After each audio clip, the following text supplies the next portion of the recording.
How's your week? My week's has been pretty good. Can't really nothing out of the ordinary, I guess. Yeah. Uh, yeah, probably in like a couple of weeks I'll have another um what do you call it? Like I'll do like a round robin tournament. Yeah. And the week after that, I plan on doing the tournament in Fountain Valley. Uh, Mm-hmm. so that's a sanctioned tournament. That's gonna be cool. Mm-hmm. Then after that, I don't really have any plans as of yet. So we'll see. Uh, Okay. yeah. How you doing? Good. Just got back from Florida. Played Yeah, how'd in that go? went okay. Fifth in mixed and third in men's. So yeah, not bad. Cool. But yeah, yeah. Um, yeah, I think it's good that you have like some tournaments upcoming that you can look forward to and can kind of, for me, I like to have things in the immediate future, so I'm motivated to keep working and to do well at those tournaments. So yeah, that's good. Yeah. Yeah. So I didn't really have any questions planned per se this time around. Um, I kind of want to talk about like drilling and stuff like that and how I've been kind of feeling about that motivation wise. Yeah. So let's see here. I kind of lost, like, I'm not having fun Oh no. playing pickleball. Yeah. I'm not having fun, and I don't know what's going on. Either like I'm getting the sense that I'm feeling as though like I'm not drilling enough. So Okay. then when I do play rec play, I feel almost guilty that I didn't drill enough. And Uh-huh. then also um I don't know, I just been playing less rec play, and I've been kind of just focusing on only really playing with like really good players. Yeah. And maybe that's kind of like discouraged me a little bit Mhm. playing, just because like I don't feel like I'm doing well, right? Right. And I don't know. And then we talked about like trying to make rec play and drilling more even, but what ends up happening is I'm not finding areas to improve increase my drilling time, Mhm. and I just find myself like playing less rec play, and it kind of Right. just like makes it like less fun, I guess. Sure. um Yeah. so I don't know what your thoughts are on that. It's just like I've kind of thought about like maybe I should just increase my rec play and just not worry about it, and just like um or not worry about improving as much, and just enjoying just playing pickleball kind of thing like that. I don't know. What are your thoughts? Yeah. I mean, yeah. There's no reason why you can't improve fast and have fun at the same time. Uh, so it just sounds like the logistics of drilling are a little bit tougher right now. Like just getting more hours in is not happening, and so you're just you're not playing as much because you're trying to make it more even. Yeah. Okay. Um, I mean, I would say worry less about, like, you shouldn't feel guilty about not drilling enough. We're going for efficiency, but also not nothing is the worst thing you could do for improving. Yeah, Like if you're not playing at all, then that's not good. I Uh, guess you're right. Yeah. yeah, so if you even if you're playing, just try to be efficient in picking a couple things you're going to work on, and like make it as efficient as possible. But yeah, don't go if you can't make drilling work a day, still go play or go and have fun. Like it's not the end of the world. um yeah, and I mean, just gradual steps with improving. It's all about consistency, not like like if you drilled a ton one week, but I drilled a fair bit every week, I'm gonna consistent wise, I'm going to get more done long term than you. So yeah, don't just think a little more long term on that. Don't stress too much about like what one week was not as good. Like it's okay. Like yeah. Um, Yeah, okay. I've been consistently drilling 4 hours a week. Okay. But we also talked about like increasing my drilling time to make Mhm. it more even. And yeah, I just like haven't been able to get past that. I feel like that 4 hour a week mark is like all I could kind of really fit in, you know. Okay.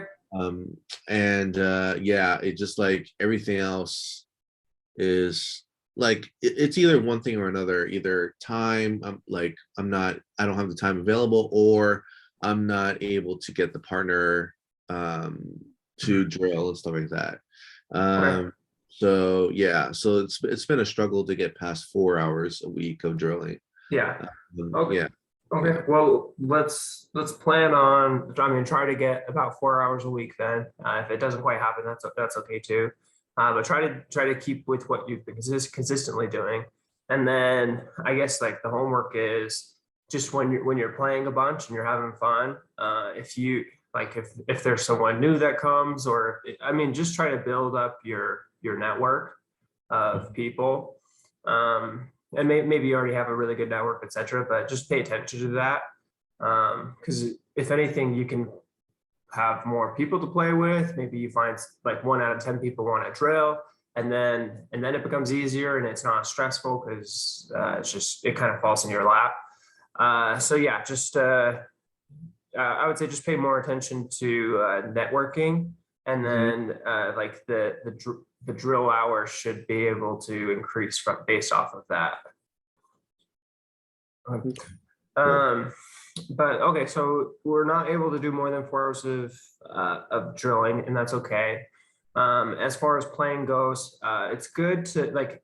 I mean, it's kind of basic. Like if you have the choice between playing really good players and not as good players, you should choose the really good players probably.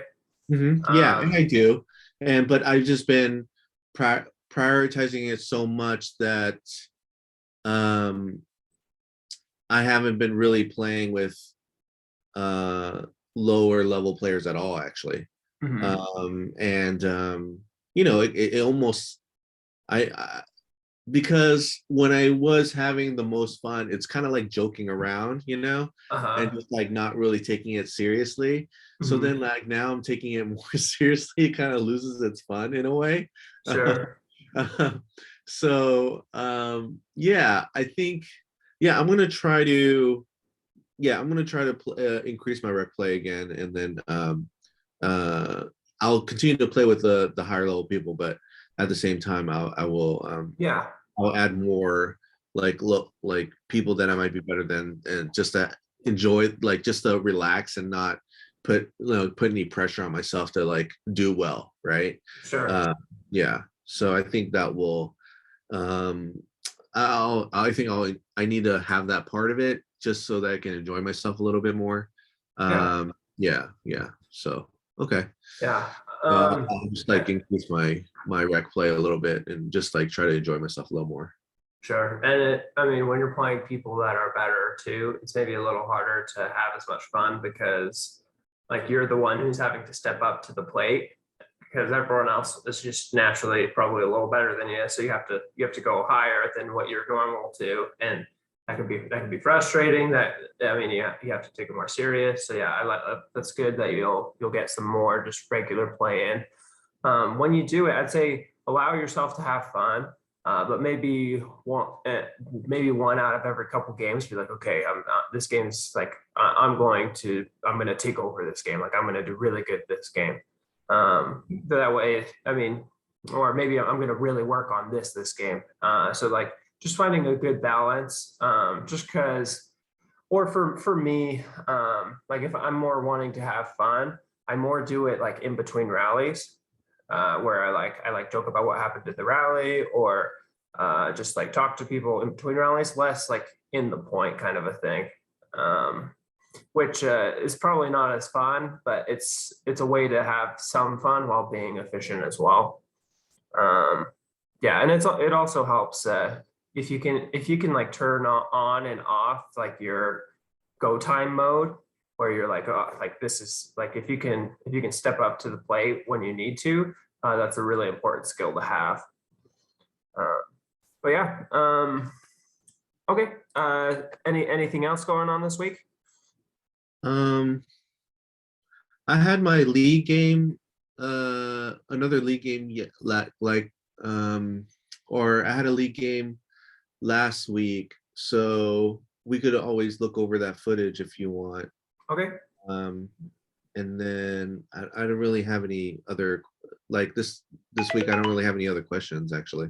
Okay. Well, let's actually for the less so like for the less serious play as well as the serious play, let's come up with just like 5 things you're wanting to focus on a little bit this week. It could be like your two-handed backhand, whatever it is you're wanting to improve. Let's just like let's talk about it and find a way to be a little more efficient at that. What are your top priorities right now improving? I was trying to get better at firefights and volleying, and then also with the blocking whenever people drive at me, and with the drilling, that's really helped with that. Okay. So I also noticed that that only really plays a factor when I'm playing good players, right? Right. So when I'm playing lower level players,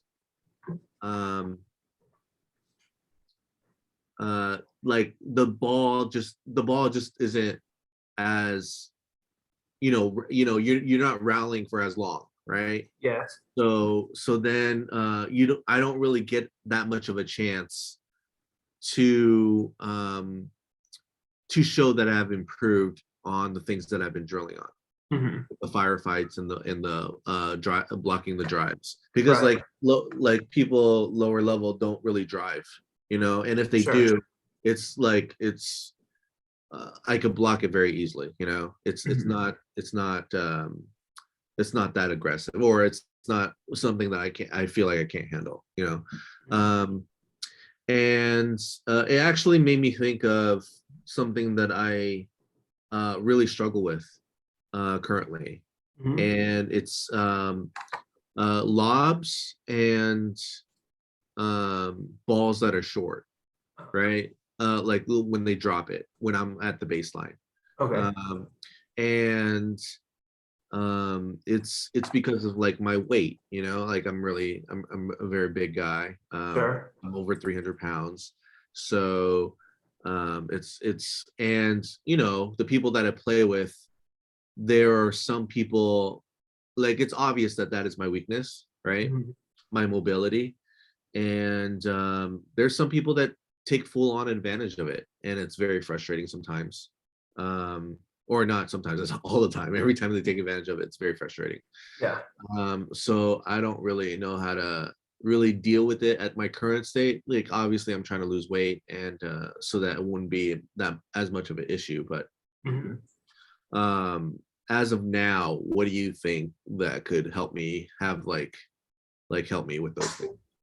Yeah. So I mean, sometimes there's things outside of your control when you're playing a game that you can't do anything about. For example, like your weight in the moment, you can't change that. Like it's a reality, right? Yeah. Like sometimes I'll have like worked out and my legs are super tired and I can't move. I mean, honestly, I guarantee there's sometimes I move slower than you, and it's just like I can't do anything. And in those moments, I say just be patient with yourself, and I mean just I mean yeah, just be patient with yourself. It's okay. Like yeah, there's nothing you can do. So getting angry or upset about it is just going to make it worse, kind of a thing. Like then you're going to start focusing less and playing less good in other areas. So yeah, just be patient. Focus on other things. I mean, a couple easier things you can do. One is when you're dropping, try to lean forward as you do it. That way or just in general, try to lean forward a little bit more. And it's going to be you're going to be 1 or 2 steps faster getting to the net than you normally would be, which can be the difference.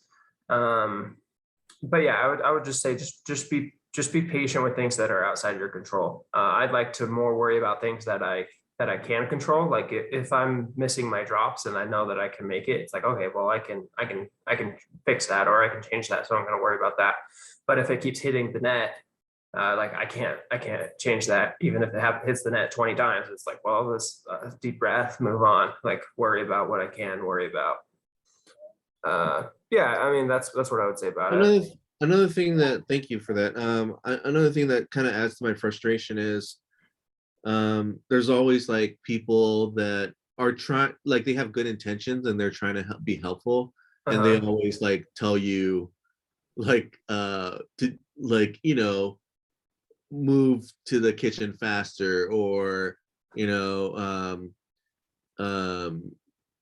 be ready for that, like they try to give you advice. And um and you after a while what you're doing wrong, but you still hear it from other people that like what you're doing wrong, it's Sure. that's also kind of discouraging as well. So I don't know how to really deal with that in a sense, without it being added frustration.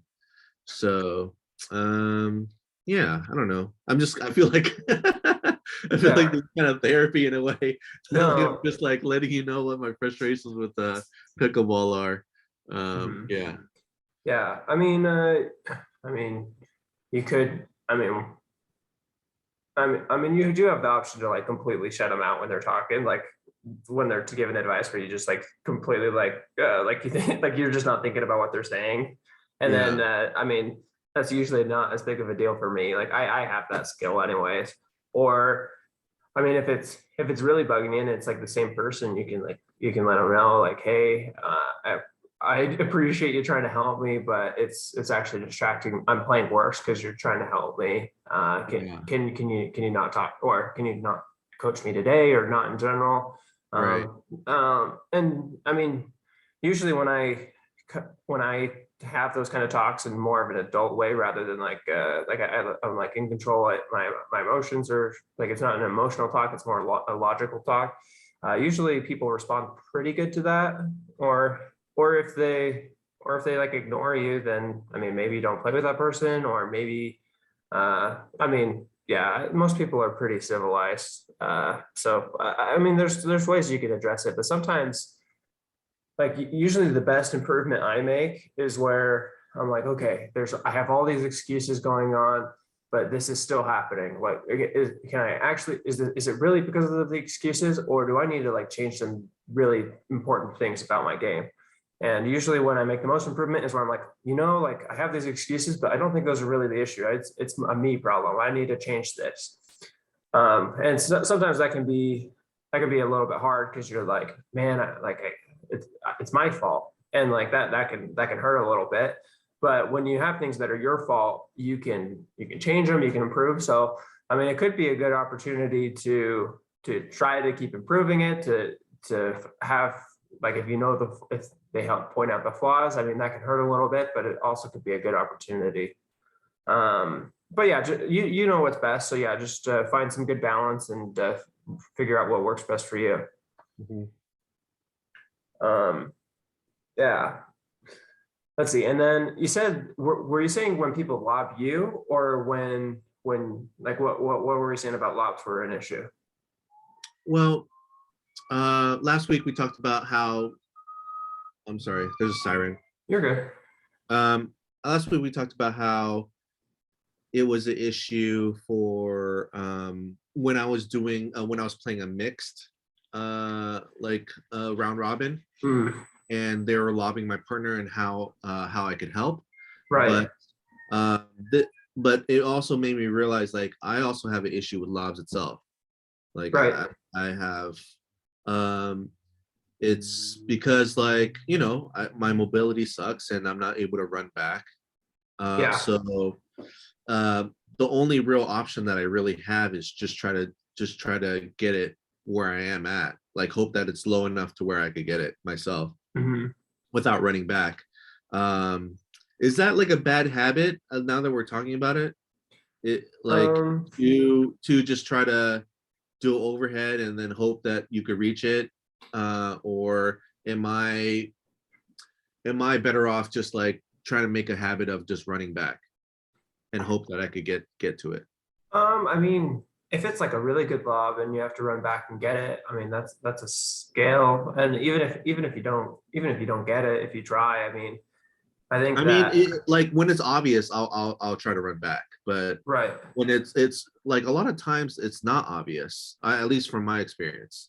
A lot Yeah, of times it's not obvious, and they might, at my level, they're not gonna do the greatest lob, they're gonna sure. lob, but like they might lob it a little too like low, or Right. so it's kind of it's kind of that middle ground of like, oh, um, I don't know if I could get it overhead. Should I try, or am I better off just like, okay, every time I get lobbed, even if I think that it might not be, I could get it overhead, I should just run back anyways. Um, so I mean the key to hitting a good overhead is to hit the ball in front of you. So Yeah, if the ball is hit over you and now like in order for you to really hit it, it'd be behind you, you're gonna want to take like one or two more steps back. So yeah, that way it's low enough where you can comfortably hit it and now it's above you, it's in front of you. Um, so a couple easy footwork things. One is a lot of times you can just like pivot your right foot back and now you're like 2 or 3 feet back. And so without having to take really like a two or three more steps, you just pivot your right foot back and now you're open and you it's a lot easier to hit the overhead. So that's an easier thing is just pivoting your right foot back. And then if someone keeps lobbing you, if you can be 1 or 2 steps back further than you normally are, usually at that point, the lob's either going to come right to you or you need to take one more step and you're good. So yeah, usually like when I like laugh at people when they lob me is when I'm like 2 or 3 steps back and they lob me and I don't even have to move and I just smash it right at hard at them and it's like, yeah, that you messed up. Like you should not have lobbed me when I was 2 or 3 steps back.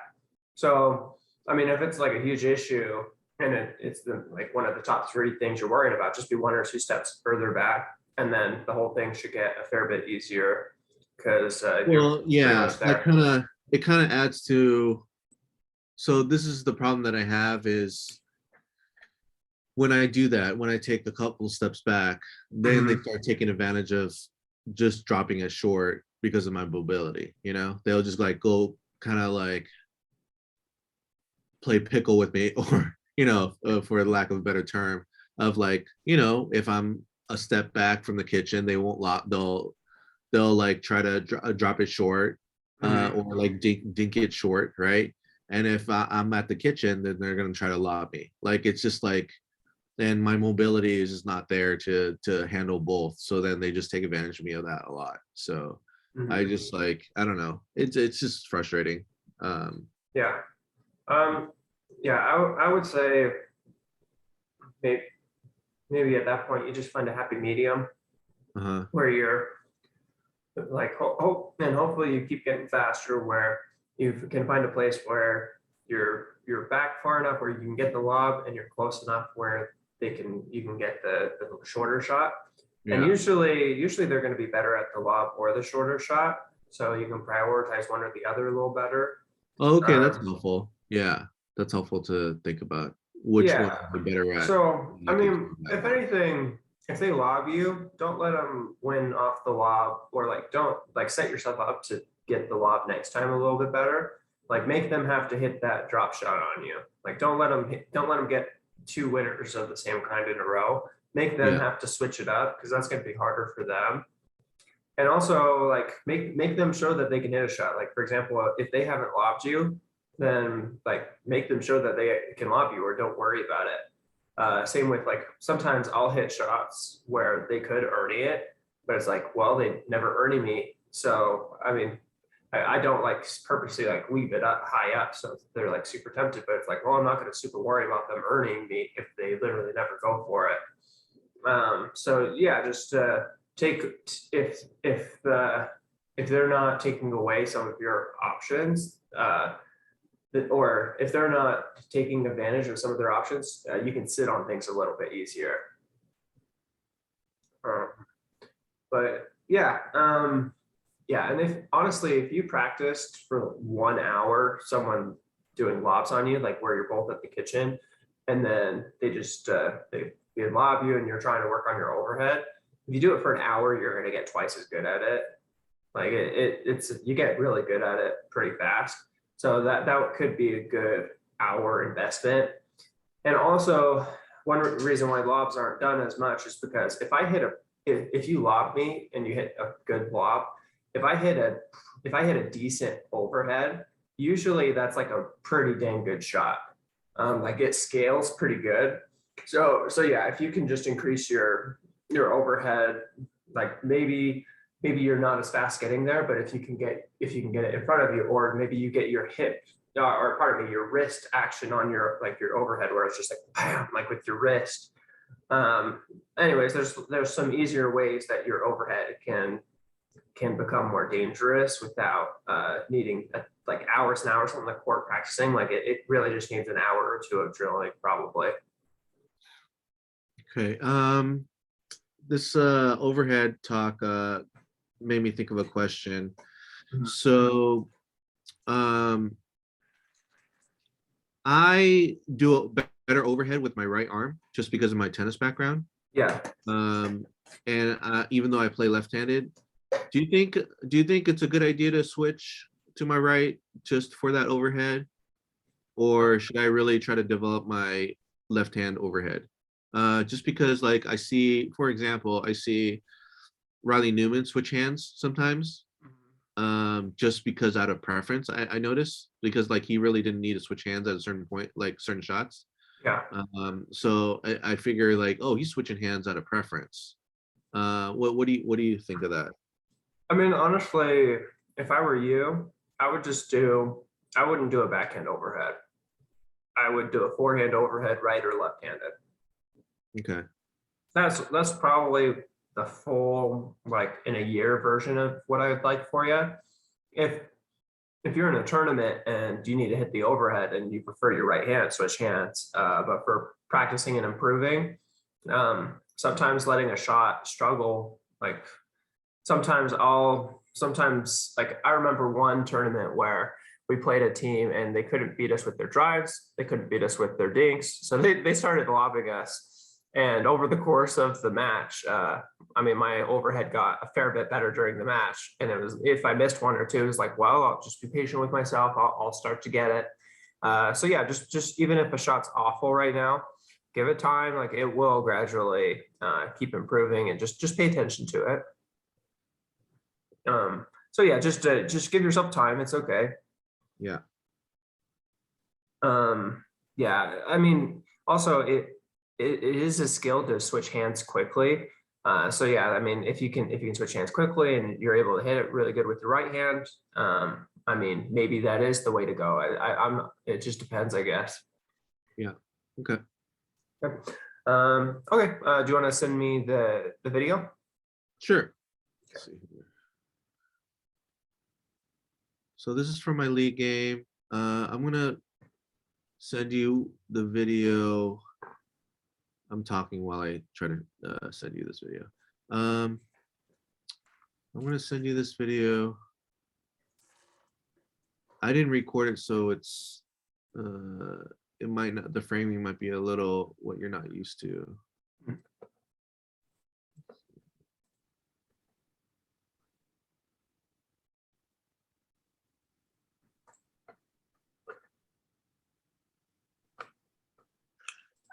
One sec.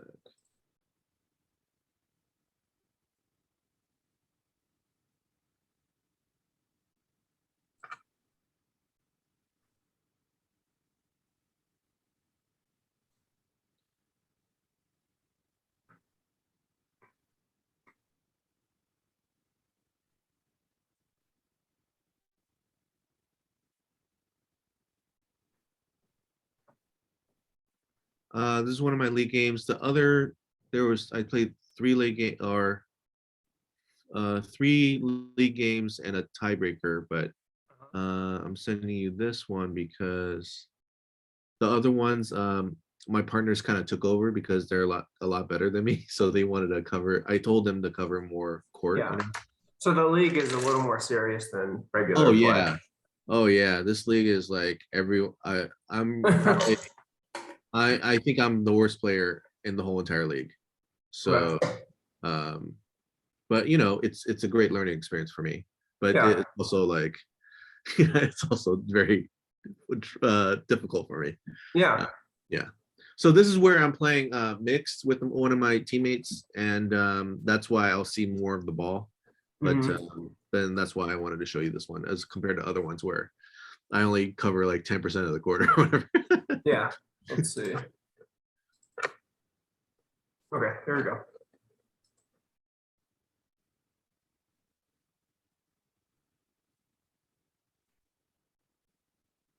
Good shots. Let's see.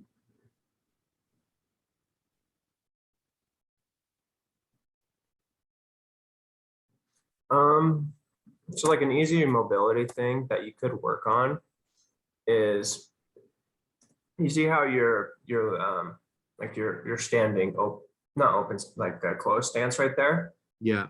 If you can get enough power with like staying like parallel to the court where you don't have to make that open stance, it's going to be a little bit easier to get to the net because you have to like you have to then open your stance and then start coming up. So it's just it's a way to become a little bit faster without having to do too much. But yeah, maybe that's something you can work on or experiment Yeah, I with. completely agree with that. I'm glad you brought that up to my or brought that up. I close my stance because of it's a habit from tennis. Okay. But I agree with you. I need to work on closing playing with more of an open stance when it comes to pickleball. Yeah, and I mean, just experiment with it. I've paid attention to it, and during some of my drops, I'll miss because I'll be close stance, or maybe I'd miss because of open stance. Just pay attention to it and Yeah. do whatever makes sense. But you want to make the best decision, not just because you're used to it, but as a conscious decision. Hmm. See, it took 1 second from you, right there, but I mean, one extra second. I mean, that's a pretty big deal sometimes. Yeah.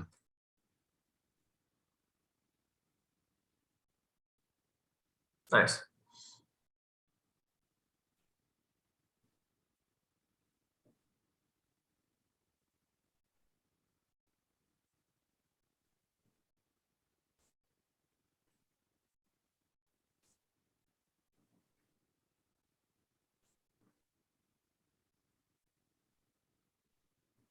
Yeah. When that kind of stuff happens, though, I would suggest like make sure you like pause the game real fast, like really try to take care of like distractions you can help before the point starts.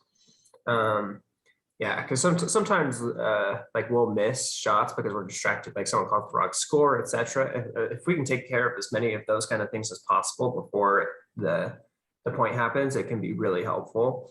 Yeah. It is a skill to be able to like forget about what just happened or forget about whatever. But yeah, we want to try to avoid getting in that situation as much as possible.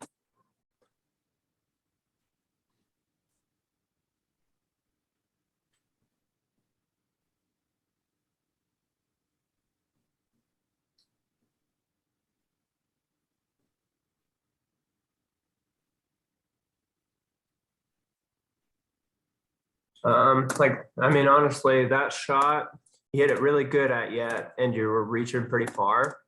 When that happens, I would more block it rather than swing as hard as I can. Hmm. It's kind of like Ben John's idea where even sometimes it'll come right to his backhand, but he's surprised by it. And like normally, if he was ready for it, he would hit the crap out of it. But because he's surprised or he's not ready, he more blocks it. So, anyways, this shot I would suggest blocking if you can help it in the future. Like it's just a little too far. Like just kind of absorb it. Don't use wrist. Like just kind of block it back over.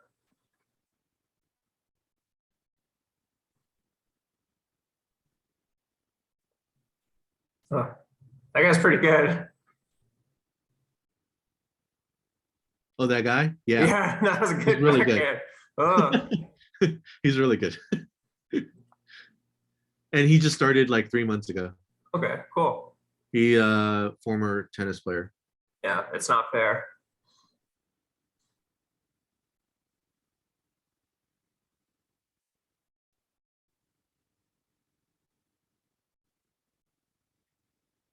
Yeah, I mean, honestly, I would probably, I don't know, I'd probably return the return serve to his partner. Yeah, Just that's that, what we're trying to do. And I think my partner actually told me that right after. Like, uh, hey, let's try to keep it to the other person. yeah. Um, yeah, I mean, you could practice where, like, when you're drilling or whatever, someone's practicing their serve, and maybe you have like a cone or two out, and you're trying to get it to the cone more. But yeah, that's something you could practice to try to get the return of serve uh, away from the player.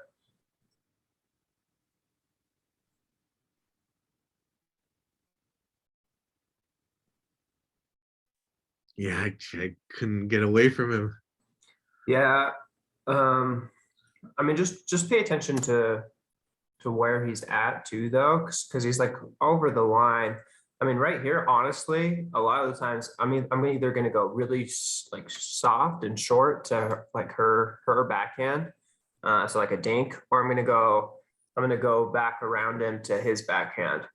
Yeah, Um, so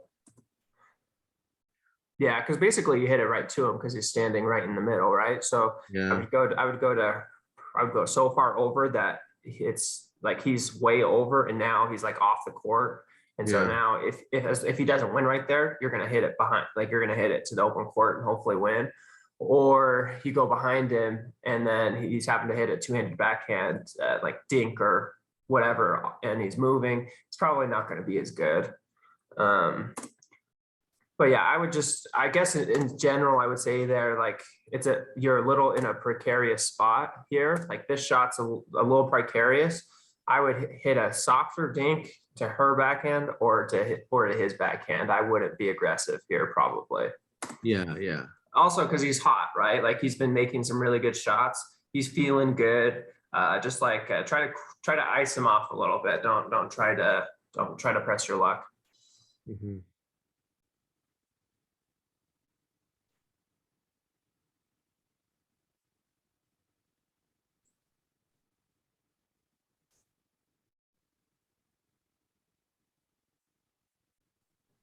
Yeah.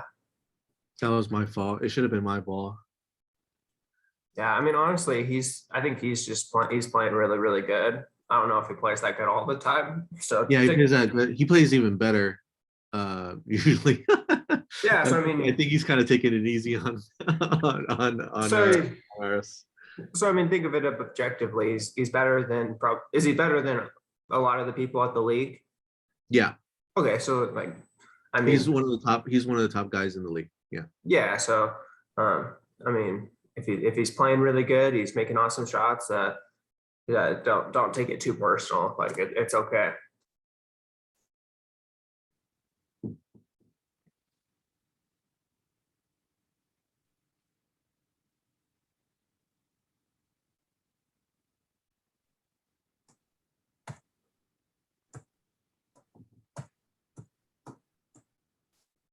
Coaching? yeah. All right. We're taking this pretty seriously. Yeah, awesome. It's kind of fun. Yeah.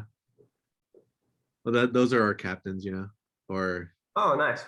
or if it's not our captain, then it's the next best player or somebody that has an opinion. Cool.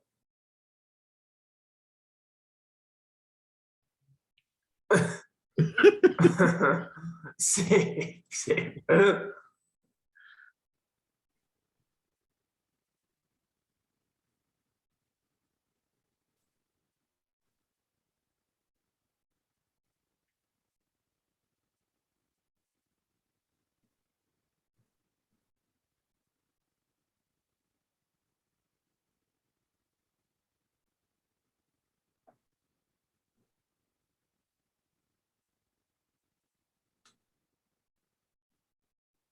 Yeah, I mean, he's really good and she's struggling right now. I mean, however you got to do it. She's You actually gotta really good too. I guess she was just a little off that game, but yeah, okay. Well, and maybe it's just those two shots too. yeah. Um,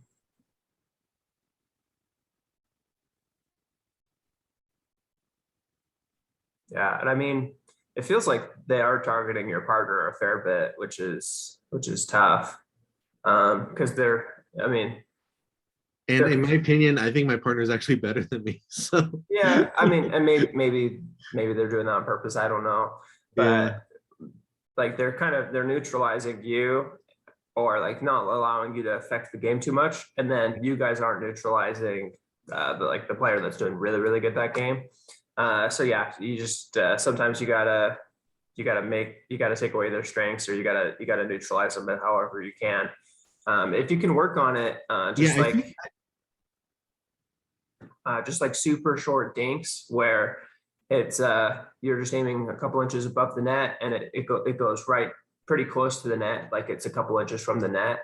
I mean, they can't really attack that ball because if they do, they're gonna have to hit way up, or they're gonna have to hit a dink, and especially against some tennis players where they just have power. You're really neutralizing them as well as if they attack that ball, they're in the kitchen like two or three steps. So they're going to have to come out of the kitchen two or three steps. So it's just that's one way you can kind of neutralize these kind of players.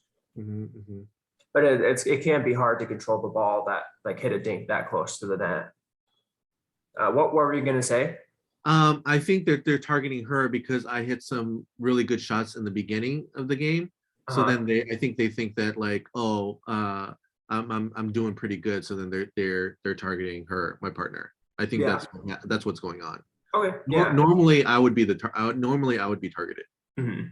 Okay. Yeah, Good. Yeah, and that's good adjustment by that. yeah.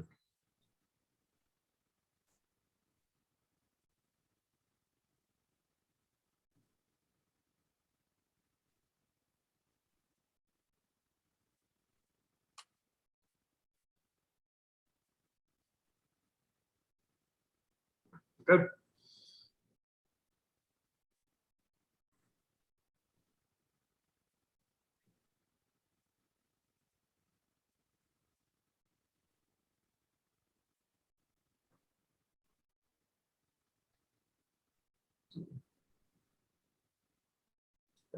Just try to be comfortable in that with that shot. It looks like you kind of forced it a little bit where Yeah, I knew they were gonna switch. So then I tried to drive it to him on that side, right. knowing that he's rushing up, and I just messed up that drive. Yeah. Yeah, I mean, try not to overthink it. Try not to rush it as good. Just hit it pretty good, and hopefully he misses. It just looks like you were going for a little too much there. Yeah, it Yeah. was. I was. I definitely was trying to do too much. Yeah.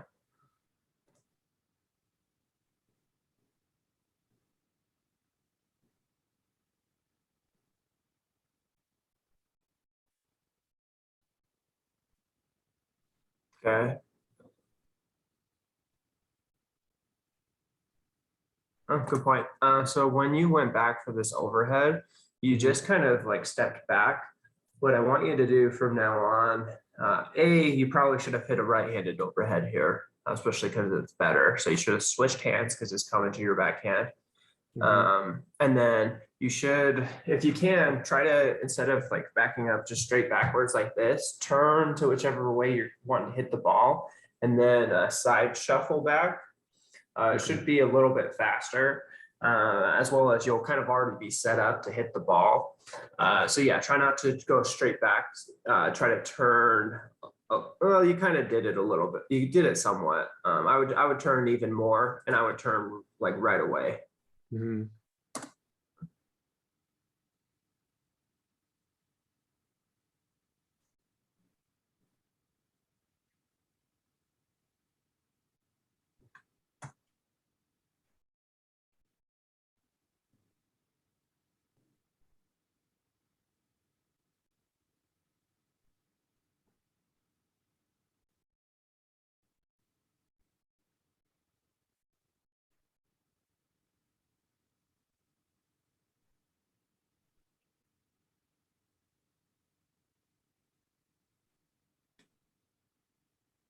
Yeah, don't be afraid to go for too much, but if you never go behind him, like if you never go far to like the corner, he's gonna be able to sit in the middle and get those kind of shots.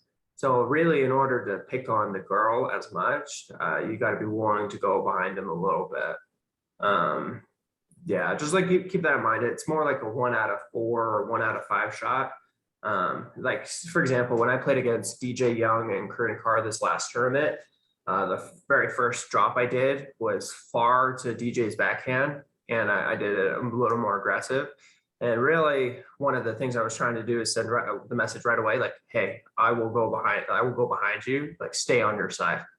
So yeah, it's not bad to kind of send that kind of message every once in a while. Yeah.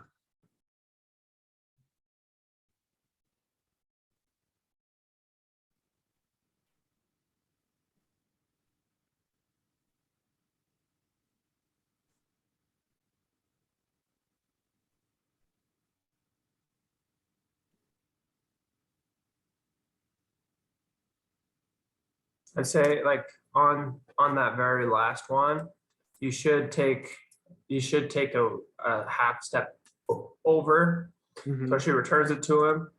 You should take like like maybe a second before you hit this. You should have taken one more step over.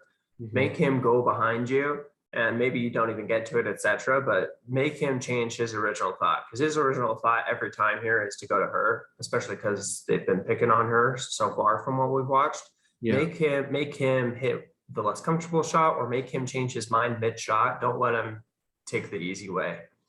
So yeah, I would have just taken one quick easy step, and then if he still makes that shot to her, fine. Or if he goes behind you, I mean, it's not the end of the world. But yeah, just don't let him have such an easy time of this. Mhm. Yeah, and I think honestly, based off how he hit it, that taking that one step you wouldn't have been able to get it anyways, especially because it was your backhand.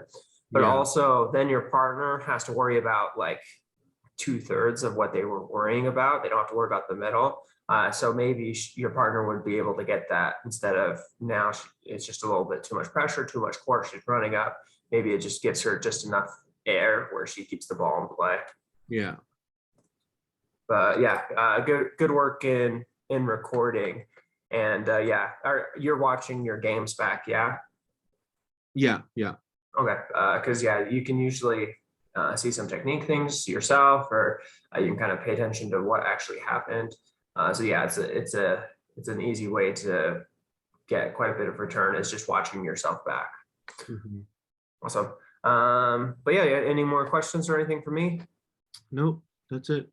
Okay, awesome. Thank you very much, Austin. Yeah, yeah. Let me stop this. Do 1 second.